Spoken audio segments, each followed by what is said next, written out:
अहिले त 40 लाख दिमाग खाता भएका है साना साना उद्यमीहरू अगाडि आएका छन्।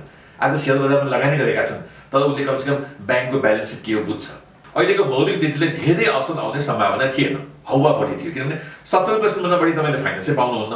हामी कुनै तपाईँको चिनिया अर्थतन्त्र जस्तो कन्ट्रोल अर्थतन्त्रको होइनौँ, यो पहिला बुझ्नु पर्यो कि भने कुनै कुरो यदि त्यसमा विकृति आएको छैन र त्यो तपाईँको स्वतन्त्र रूपमा अगाडि बढेको छ भने के फरक पर्यो, जान दिनुहोस् न, के बिग्रिएको छ आखिरमा।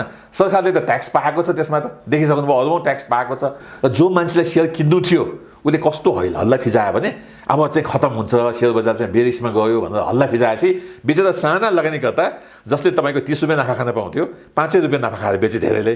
40 लाख मान्छे डाइरेक्ट इन्भल्भ छन्, 2 करोड मान्छे त्यसमा सहभागी भएका छन् डाइरेक्टली इन्डाइरेक्टली। त्यो अवस्थामा कुन चाहिँ सरकारले यसलाई तपाईँको च्यालेन्ज गर्न सक्छ, यसलाई बिगार्न सक्छ। वर्षौँको उसको चाहिँ अनुभव, गुमाउने अनुभव, कमाउने अनुभवबाट ठुला लगानी गर्न पुगेको हुन्छ। मेरै भन्नुहुन्छ भने आज सायद 20 वर्ष भयो होला लगानी गर्न थालेको, कति गुमाएँ कति कमाएँ भनिहालेँ। ज्योतिष मिनिङमा त्यो बेलामा 1 करोड रुपियाँ गुमाएको साथीभाइले मेरो गरेर है 1 करोड रुपियाँ गुमाएको, अहिले भए 1 अरबको मूल्याङ्कन हो नि त्यो त होइन।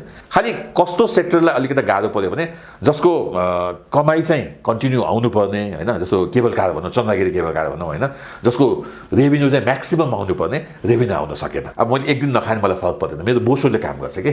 त्यस्तै कम्पनी पनि सबै कम्पनी मोटा छन् कि, राम्रा कम्पनी 80% 90% कम्पनीहरू सबै राम्रा छन् कि। यस्ता ठुला स्केलमा बजारमा सेकेन्डरी मार्केटमा भएको सेयरहरूमा प्ले गर्ने ठाउँ छैन।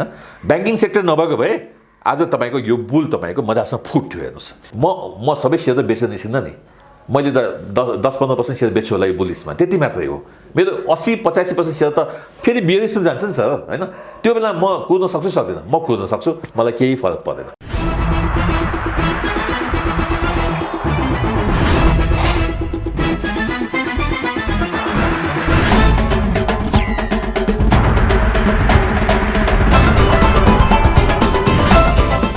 यस कार्यक्रमका साथमा अजोड इन्स्योरेन्स, हरेक कदमको सहयात्री।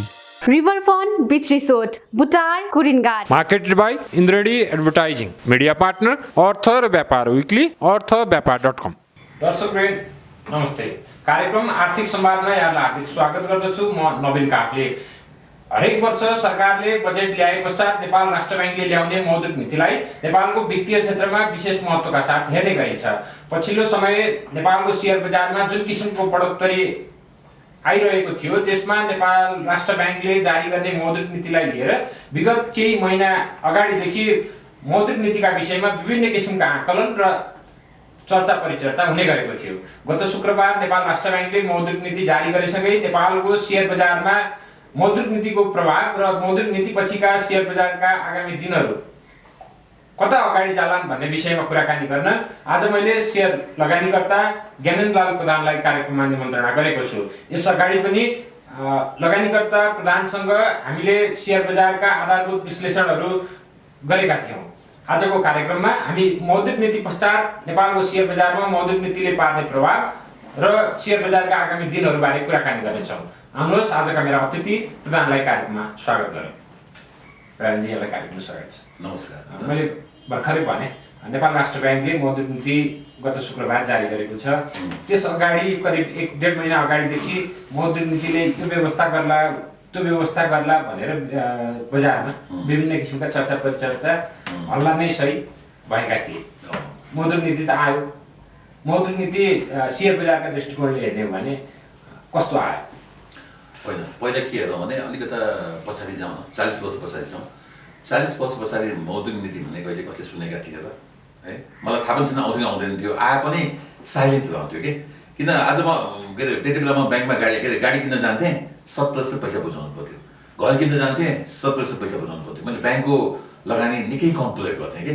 र साँच्चै भने हामी उद्योगी व्यापारी पनि कस्तो थियो भने ऋण लिनु भनेको त पाप हो, यसले ग्रोथ दिँदैन भनेको एउटा चाहिँ कल्चर चाहिँ त्यो बेलामा थियो होइन।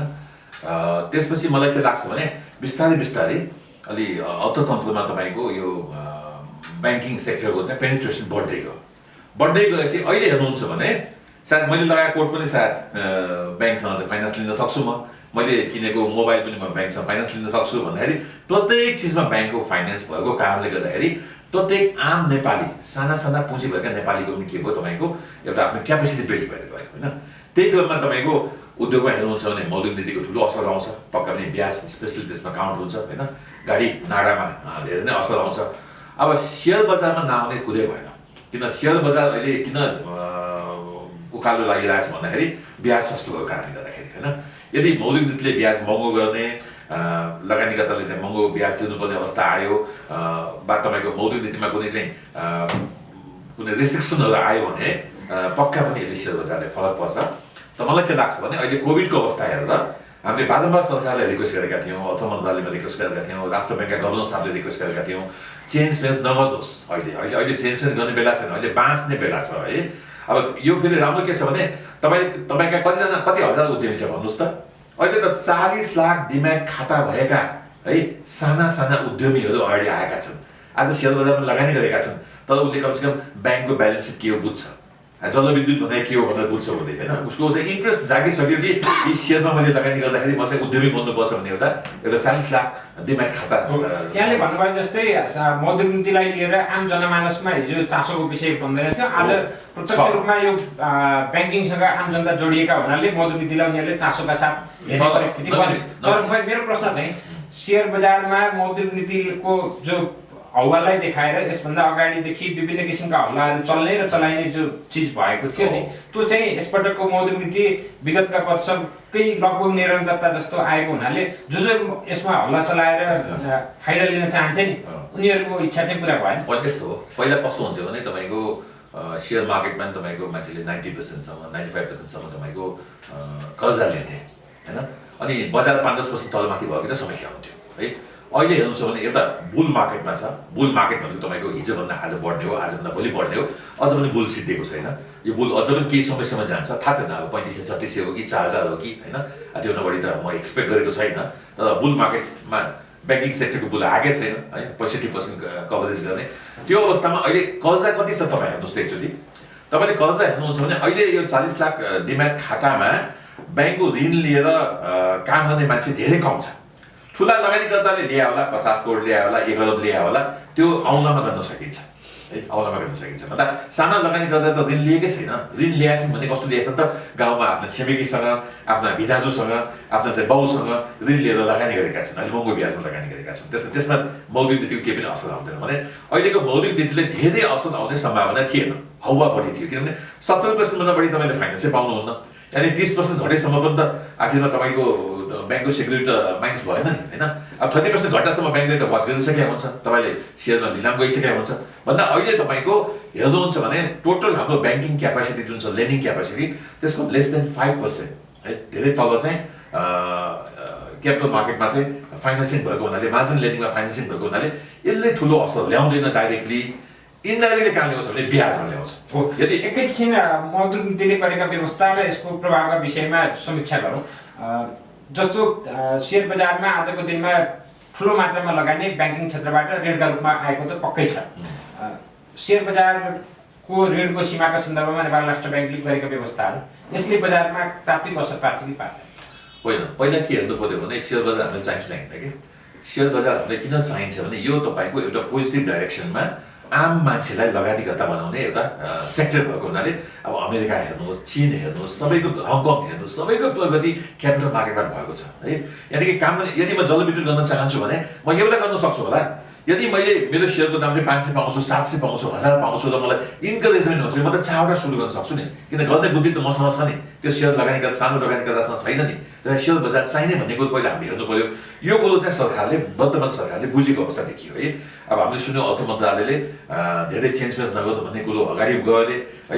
त्यो अवस्थामा मलाई के लाग्छ भने मौलिक नीतिले जुन अहिले ल्याएछ, 12 करोडको लिमिट ल्याएछ, ब्याङ्कको लिमिट ल्याएछ होइन, 3 करोड 4 करोडको लिमिट ल्याएछ, यसले तत्काल तपाईँ यो इम्प्लिमेन्ट गर्नुहोस् भन्यो भने सेयर बजार क्रास हुन्थ्यो है।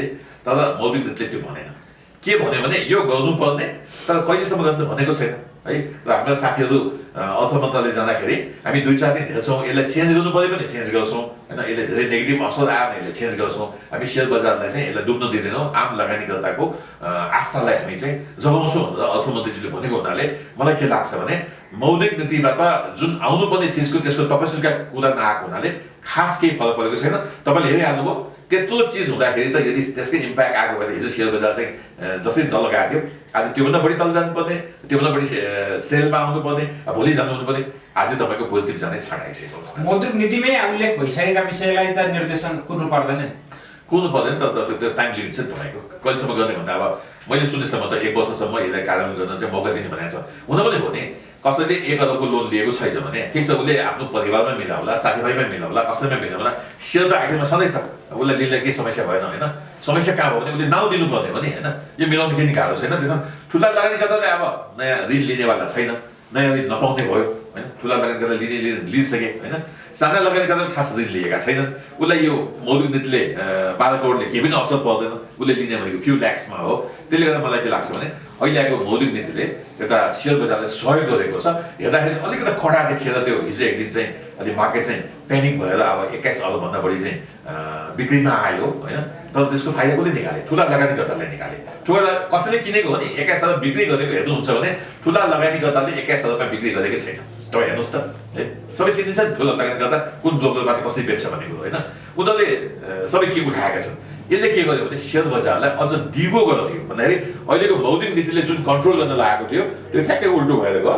यसले सेयर बजारलाई अपलिफ्ट गर्न आजदेखि कोसिस गरिसक्यो। मौद्रिक नीतिभन्दा अगाडि नेपाल राष्ट्र ब्याङ्क र गभर्नर साहबको माइन्डसेटलाई अलिअलि अध्ययन गर्ने हो भने कुनै न कुनै रूपमा सेयर बजारमा गइराखेको कर्जा र बजारको बढोत्तरीसँग नेपाल राष्ट्र ब्याङ्क त्यति धेरै खुसी छैन कि भनेको जस्तो देखिन्थ्यो। तर पछिल्लो समय नेपाल राष्ट्र ब्याङ्कको त्यो माइन्डसेटको रिफ्लेक्सन नीतिमा देखिएन।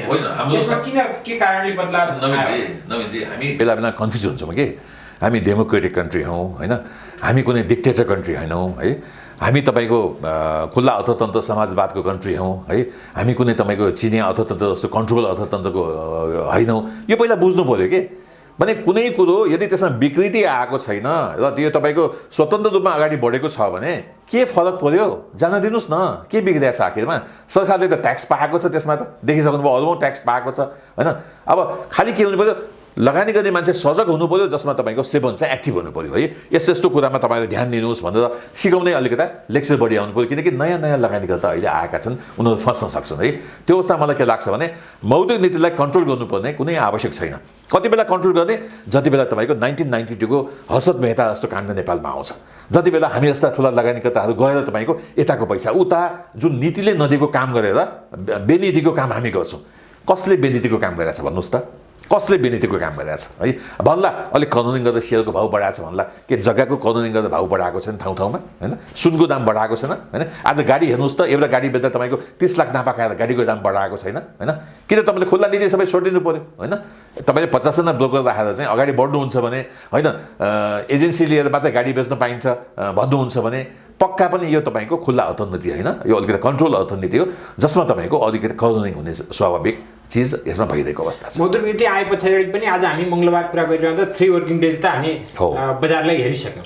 बजारले चाहिँ मौद्रिक नीतिलाई कसरी रियाक्ट गरेको पाइयो? होइन, एक दिन त अलिकति प्यानिक सेल आयो। त्यो प्यानिक सेल कस्तो आयो भने अब हामीलाई त बिल्कुल प्यानिक भएन।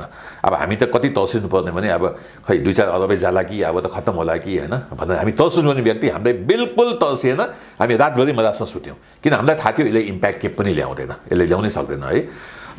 त्यो अवस्थामा अलिकति साना लगानीकर्ताहरू आत्तिए होइन, अलिकति हल्ला बढी भयो र जो मान्छेलाई सेयर किन्नु थियो उसले कस्तो हल्ला फिजायो भने अब चाहिँ खत्तम हुन्छ, सेयर बजार चाहिँ बेरिसमा गयो भनेर हल्ला फिजाएपछि बिचरा साना लगानीकर्ता जसले तपाईँको 30 रुपियाँ नाफा खान पाउँथ्यो 5 रुपियाँ नाफा खाएर बेचे। धेरैले नाफा खाएर बेचेका छन्, किनकि सबैले 1100, 1200, 1800मा 2000मा 2200मा किनेको सेयर अहिले 3000 प्लस पुग्दाखेरि एभरेजमा सबैले नाफा कमाएको छ। तर त्यो ठुलो नाफा खान पाउने मौका चाहिँ जसले हिजो बेचे 21 अरबको उसले गुमाए।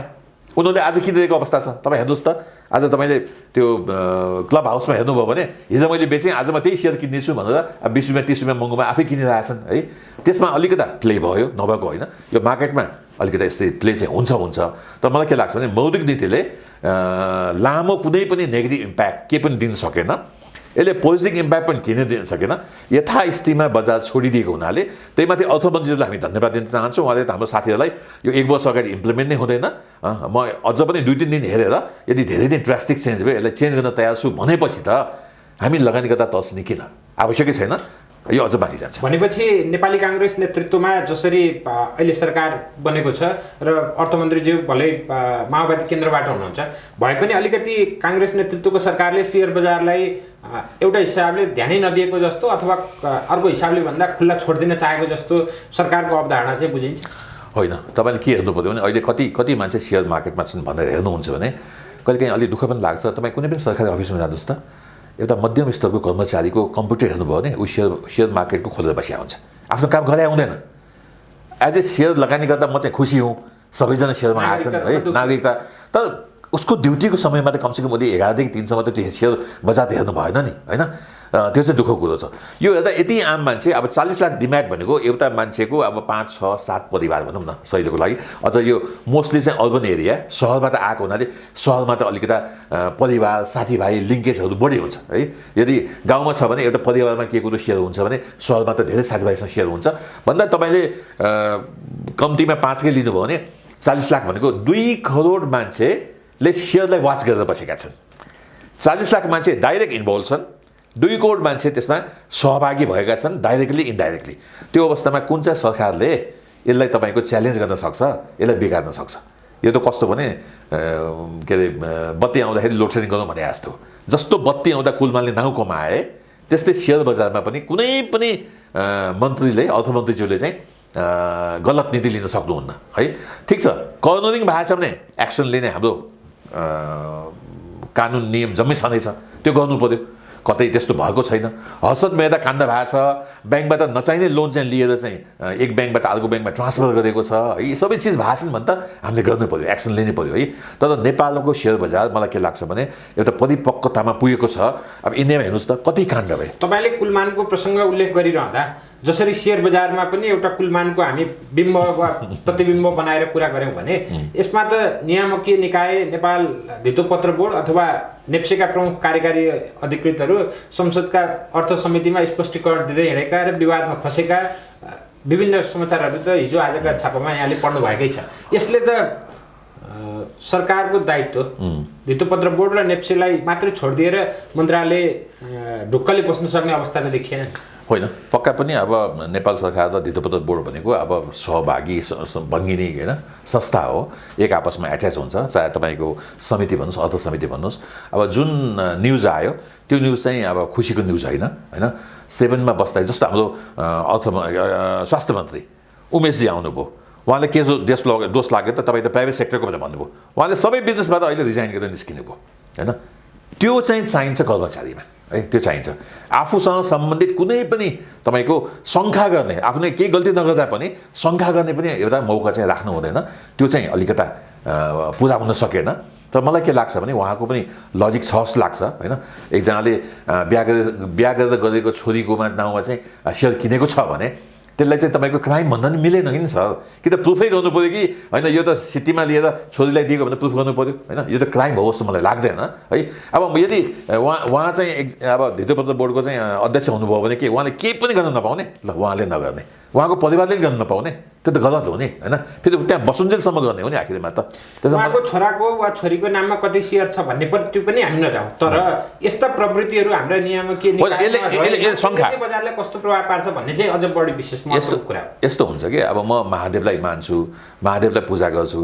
अब जाँदाखेरि महादेवको माथि चाहिँ मैले 4 देखेँ भने मेरो आस्था त मर्छ नि। 7 भनेको हाम्रो आस्थाको मन्दिर हो कि, मन्दिर हो हाम्रो लागि है है। नेप्से भनेको हामीलाई मन्दिर हो, दोस्रो मन्दिर हो है।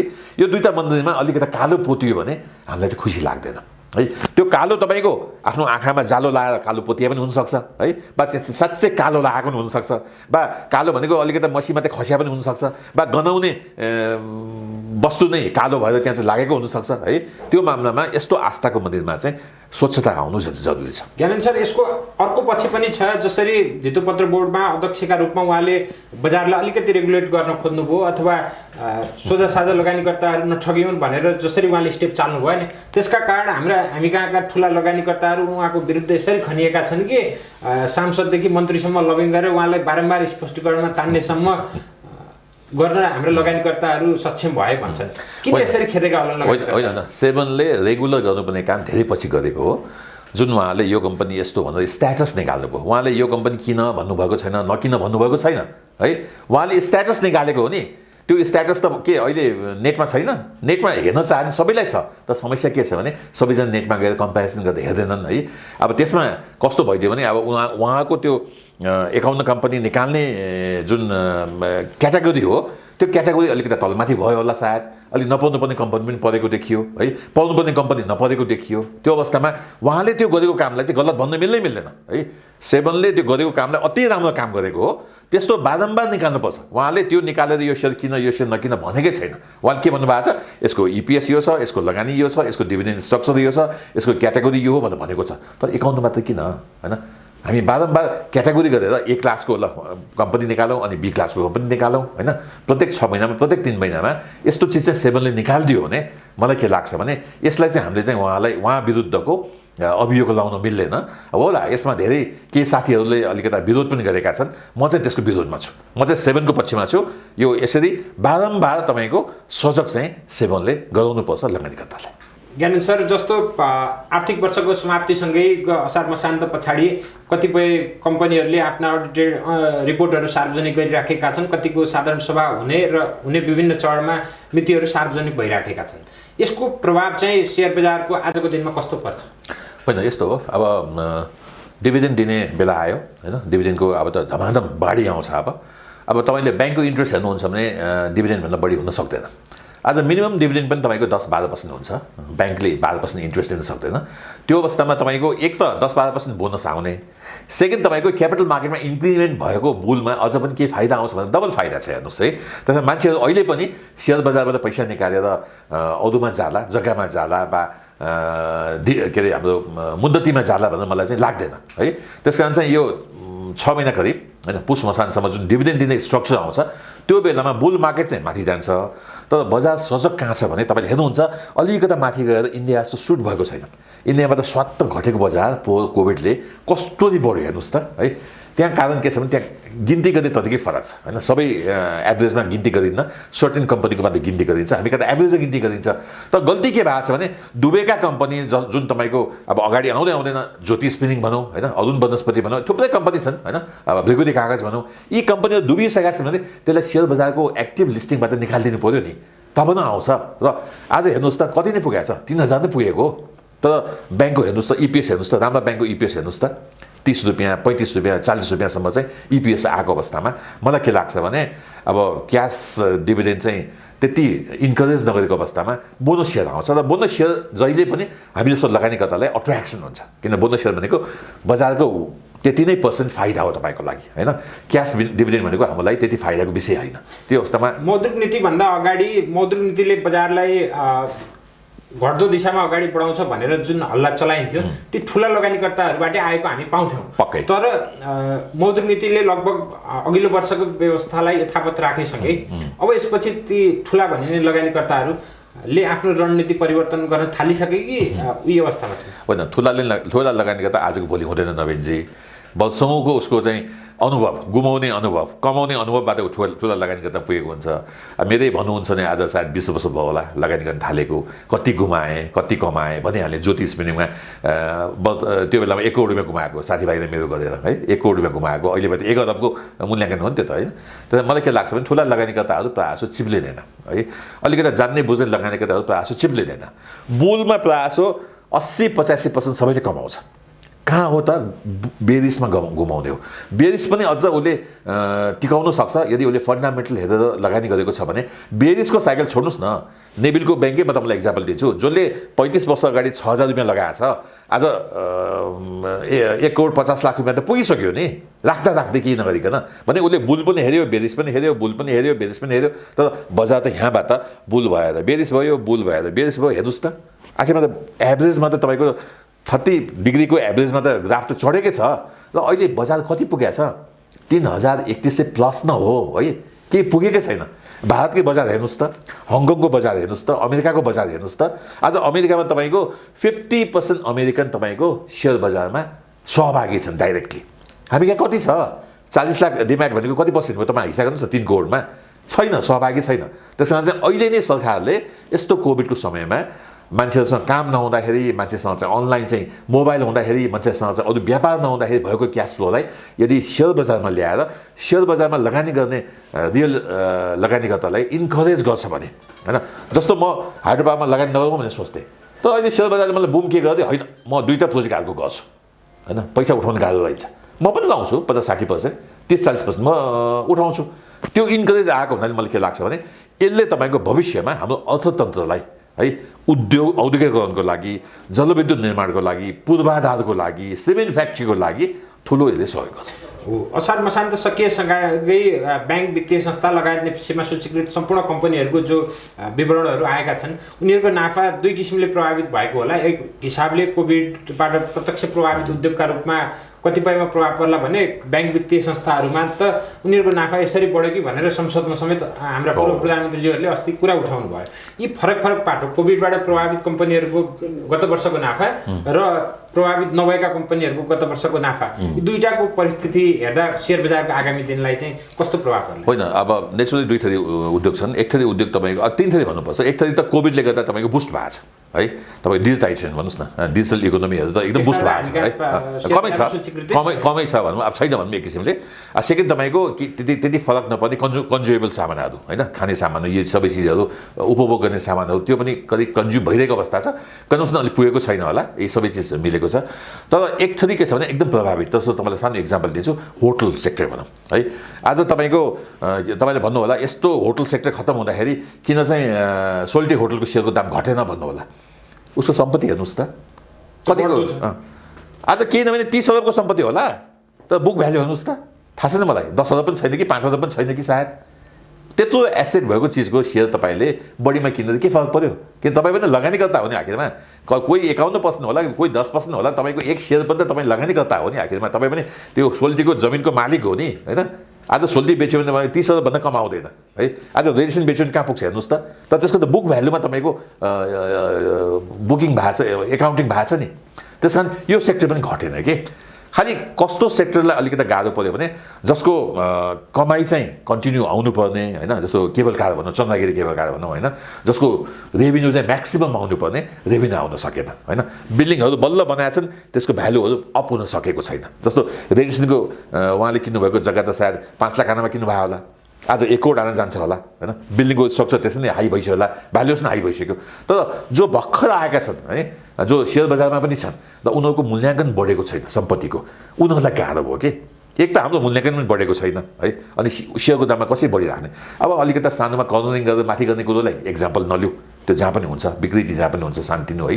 त्यसलाई पनि यदि सेभनले चाह्यो भने त्यसलाई पनि सूक्ष्म निगरानी गरेर कन्ट्रोल गर्न सक्छ, कर्नरिङ गर्न नगए उपाय गर्न सक्छ। मेरो अझै स्पष्ट भनौँ, हरेक कम्पनीहरू वार्षिक साधारण सभाको सङ्घारमा रहेको बखतमा ती कम्पनीहरूले साधारण सभा मार्फत गर्ने डिसिजन र त्यसको लाई लिएर आम लगानीकर्तामा पर्ने प्रभाव मनोवैज्ञानिक रूपमा चाहिँ कस्तो हुन्छ? अनि यस्तो हो, अब अहिले कस्तो अवस्था छ भने रिजर्भबाट पनि दिन सकिन्छ, अनि आफूसँग रिजर्भ छ भने कम्पनीले चाहिँ अब डिभिडेन्ड दिन सक्छ त्यसमा होइन। धेरै पुराना कम्पनीको सबैको आफ्नो रिजर्भ छ है, त्यो अवस्थामा एक्सेप्ट फ्यू कम्पनी जसको रिजर्भ छैन, जसले डिभिडेन्ड डिक्लेयर गर्न सक्दैन, जसको क्यास फ्लो बिग्रिरहेछ, यो 5% 10% कम्पनी छोडौँ, 90% कम्पनीको अझ पनि अवस्था सक्षम सबल छ। र हामी जस्तो लगानी भनौँ न उद्योगीहरू, अब यदि मेरो कुनै उद्योग चाहिँ यदि क्यापिटल मार्केटमा छ भने कस्तो सोच छ भने जनताले मलाई विश्वास गरेर मेरो सेयर चाहिँ 1000 पुऱ्याइदियो, मैले चाहिँ जनतालाई कम्तीमा 20% रिटर्न दिनै पर्छ है, 15% रिटर्न दिनै पर्छ भन्ने मेरो भावना छ। जस्तो म तपाईँलाई सानो इक्जाम्पल दिन्छु, मैले चाहिँ प्रवर्धन गरेको बुटल पावर कम्पनी होइन, अब हल्ला के छ 20% बोनस दिनेछ, उसको कमाइ त आधा भयो नि। बुटल पावर कम्पनीको कमाइ तपाईँको 76 करोडबाट सायद मेरो विचारमा यो बेला चाहिँ 40 करोडमा झर्छ होला, अर्को साल त तपाईँको 10 करोडमा झर्छ होला है। तर उसँग यति धेरै रिजर्भ छ, उसले के गर्यो, म चाहिँ मेरो लगानीकर्ताको मनोबल चाहिँ गिर्न दिन्न भनेर भन्यो।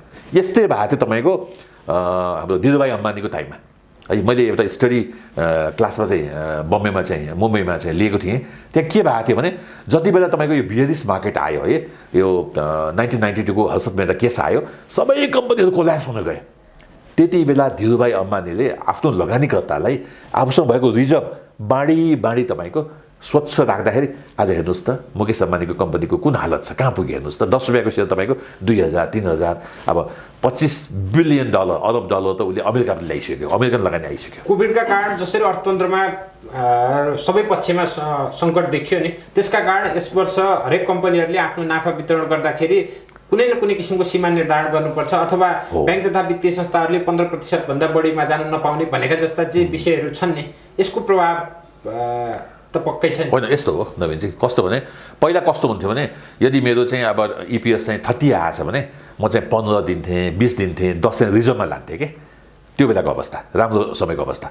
अहिले कोभिडको समयमा यदि मेरो EPS चाहिँ 10 छ भने म चाहिँ 15 दिइरहेको छु कि, मेरो रिजर्भबाट 5 थपेर दिइरहेको छु कि, भन्दा लगानीकर्तालाई त फरक परेन नि। कम्पनीले 10 कमाएछ त कम्पनीले आफ्नो रिजर्भबाट 15 दिइरहेको छ। मैले तपाईँलाई बुटोल पावर कम्पनीको एक्जाम्पल दिएँ, उसले 20% बोनस दिन सक्ने उसको अवस्थै छैन अहिलेको प्रतिफलबाट, त उसले केबाट दिन लाग्यो त, उसले आफ्नो रिजर्भबाट दिन लाग्यो। त्यसमा अहिले हाम्रो के हो, हामी जस्तो हामी मोटो छौँ, अब मैले एक दिन नखाने मलाई फरक पर्दैन, मेरो बोसोले काम गर्छ कि। त्यस्तै कम्पनी पनि सबै कम्पनी मोटा छन् कि, राम्रा कम्पनी 80% 90% कम्पनीहरू सबै राम्रा छन् कि। अब त्यो राम्रा कम्पनीहरूले के छ, उनीहरूको बोसो चाहिँ अहिले अलिकति खपत गर्छ है। डिभिडेन्डमा EPSले दिन नसके पनि अब त्यसमा मौद्रिक नीतिले यदि चाहिँ अब मलाई के लाग्छ भने यतिभन्दा बढी दिन पाइन्न भनेर अलि रिस्ट्रिक्ट गरेर ब्याङ्किङ सेक्टरलाई आएको भए फेरि एउटा फल चाहिँ डाउनफल चाहिँ सेयर बजारमा आउँथ्यो, तर त्यो आएन। अलिअलि कन्ट्रोल आएको छ। त्यो कन्ट्रोलले मलाई के लाग्छ भने जुन मान्छेको एक्सपेक्टेसन छ 12% 15%को कमाइको, किन अहिले ब्याङ्कको ब्याज पनि छैन होइन, 5-6%मा झरिरहेको अवस्थामा, त्यो अवस्थामा यसले म्याच गर्छ। किन ब्याङ्कमा मुद्दतीमा हाल्नु भन्दा मैले सेयर बजारमा हाल्दाखेरि एक त डबल मलाई एसुरेन्स छ है, बोनस आउँछ है, 12-15% बोनस आउँछ। दोस्रो के गर्दा क्यापिटल मार्केट बढ्यो भने त फेरि आयो नि, अर्को प्लस भएर आयो नि। त्यसमा मैले यो मौद्रिक नीतिले त्यति यसलाई नकारात्मक असर गरेर यसलाई तपाईँको एज इट इजमा जानलाई मद्दत गर्यो। हाम्रो कुराकानीको सुरुवातमै पनि तपाईँले भन्नुभयो कि ब्याङ्किङको बुल आउन बाँकी नै छ। हो, यति कोभिडको यस्तो सङ्कटको बेलामा पनि ब्याङ्कको नाफामा खासै प्रभाव परेन अथवा उनीहरूले आफ्नो नाफा यथावतै कायम राख्न सके भनेर भनिन्छ र उनीहरूले प्रकाशित गरेका विवरणहरूले पनि त्यही देखिँदैछ। त्यसमा राष्ट्र ब्याङ्कले ठुलो हात छ कि, राष्ट्र ब्याङ्कले जुन नीति ल्याइदियो त्यसको प्रत्यक्ष असर सेयर बजारमा भने देखिएन। जसरी ब्याङ्किङ सेक्टरमा उछाल आउनु पर्थ्यो भन्ने अपेक्षा थियो नि, त्यो अनुसार ब्याङ्किङ बढ्नै सकेन। होइन, यस्तो हो, राष्ट्र ब्याङ्कले कन्ट्रोल गर्छ ब्याङ्कलाई होइन। उसको मन्दिरै अब हाम्रो मन्दिर चाहिँ नेप्से र 7 बनाएको छ, उनीहरूको मन्दिर चाहिँ तपाईँको राष्ट्र ब्याङ्क हो। राष्ट्र ब्याङ्कले कति राम्रो नीति ल्याएको छ हेर्नुहोस् त। ब्याङ्कको ब्याज तिर्नलाई समय सीमा दिएको छ। अहिले असारको ब्याज तपाईँको अहिले असारमा तिर्नु पर्दैन, पुसमा दिएको छ है। पुसमा सानसम्म मलाई जसरी तिर्छु नि बाबा, म त सक्छु नि होइन, मलाई समय दिएपछि। मलाई के लाग्छ भने राष्ट्र ब्याङ्कले अहिले कोभिडलाई चाहिने प्रपर मेकानिजम ल्याएको छ कि सर है। लिबरल पनि भएको छैन, एकदम खुल्ला पनि छोडिदिएको छैन, विकृति पनि उसले स्वीकार गरेको छैन।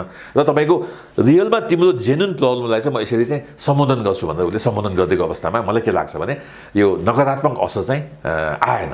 अब कुरा के छ भने बुल कहिले आउला त, ब्याङ्किङ बुल कहिले आउला त।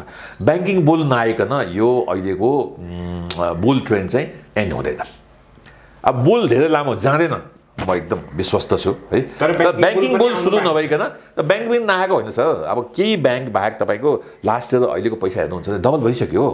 एक वर्षमा तपाईँको 300 को सेयर 600 हुनु भनेको के बुल होइन भने ठिक छ।